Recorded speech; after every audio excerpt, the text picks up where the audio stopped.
এই বিশেষ ব্রেসলেটটি ছাড়া সালমান খানের স্টাইলে যেন পূর্ণতায় আসে না। কিন্তু কেন তিনি সবসময় পরে থাকেন, কি বা আছে এই ব্রেসলেটে? এবার সেই রহস্য ফাঁস করলেন বলিউডের ভাইজান, বলিপাড়ার সেরাদের সেরা একজন সালমান খান। শুধু তাই নয়, বিশ্বের নানান দেশের তার ভক্তদের সংখ্যাও অগণিত। ভাইজান খ্যাত সালমান খান বলিউডের শীর্ষ উপার্জনকারীদেরও একজন। সিনেমার জগতে পা রাখার পর থেকে এখনও তিনি ভক্তদের একের পর এক সুপারহিট সিনেমা উপহার দিয়ে যাচ্ছেন। সালমান খানের ব্যক্তি জীবন নিয়েও ভক্তদের কৌতূহলের কোনো কমতি নেই। তার মধ্যে অভিনেতার হাতের ব্রেসলেটটি অন্যতম। সিনেমার পর্দায় হোক বা টেলিভিশনে সঞ্চালনার কাজ কিংবা হোক ঘরোয়া কোনো অনুষ্ঠানের আড্ডা, সালমান খানের ডান হাতে সবসময় দেখা যায় এই ব্রেসলেটটি। কিন্তু কি এমন বিশেষত্ব আছে এই অলংকারে, জানতে চান ভক্ত অনুরাগীরা। জানা যায় একমাত্র ফিল্মের চরিত্রের প্রয়োজনে কখনো বিশেষ ব্রেসলেটটি হাতছাড়া করেন না সালমান খান। ডান কবজি ছড়িয়ে প্রায় হাত খুলে বেরিয়ে যাওয়া সালমান খানের এই ব্রেসলেটটি কেন তার সবসময়ের সঙ্গী, বিষয়টা খোলাসা করেছেন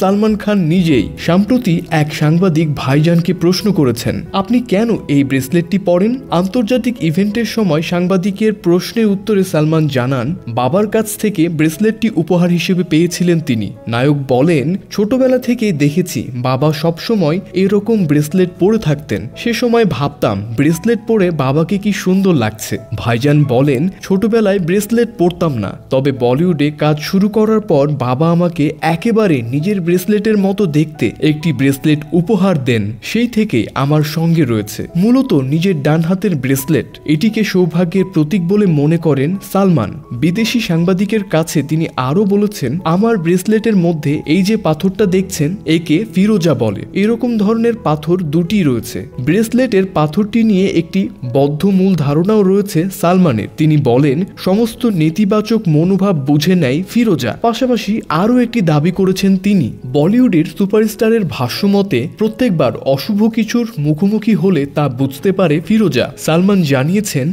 বেশ কয়েকবার তার ব্রেসলেটের পাথরে চির ধরে গিয়েছে। তা যে অশুভ ঘটনার ইঙ্গিত তাও মনে করেন সালমান। তিনি বলেন, নেতিবাচক কোনো কিছুই আমার দিকে ধেয়ে এলে পাথরটি তা আটকে দেয়। প্রসঙ্গত, সেলিম সালমান খানের বড় ছেলে সালমান খান। সালমান ভক্তরা মজা করে বলেন, দেওয়ার সিনেমার বিখ্যাত সংলাপ মেরে পাস মা হে এর জ্বলন্ত সংস্করণ নাকি তিনি। এখন তার মায়ের একান্ত বাধ্যগত সন্তান সালমান। মায়ের মতোই ভালো আঁকতে পারেন তিনি, সে সাথে তার গানের গলা বেশ ভালো। সালমানের বাবা বিখ্যাত চিত্রনাট্যকার সেলিম জাভেদ জুটির সেলিম। স্বাভাবিকভাবেই তার ছেলেও হয়েছেন বলিউডমুখী। 1988 সালে বিবি হো তো ऐसा এই সিনেমায় সালমান খান সর্বপ্রথম অভিনয় করেন।